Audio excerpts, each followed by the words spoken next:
الاتحاد الكوري لكرة القدم لا كان لاعب باريس سان جيرمان ما راح يلتحق ببعثة المنتخب الكوري اللي راحت العراق، اللي راح يلعبون في ملعب البصرة.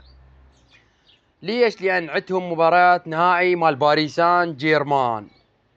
يقول هسه احنا ايش راح نسوي؟ نراد لنا حيل على مود هذا اللاعب يروح للعراق للبعثة مال المنتخب الكوري. يقول راح يروح من المدينة ميونخ إلى الكويت، من الكويت للعراق.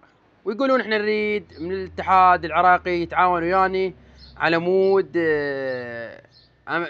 حفاظ على سلامة اللاعب، يجيب لنا سيارة مصفحة وينقلونه من الكويت للبصرة، الملعب البصرة.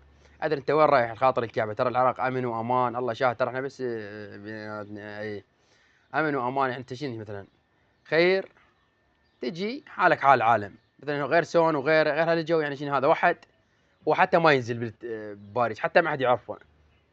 شنو رايكم بكلام الاتحاد الكوري لكرة القدم؟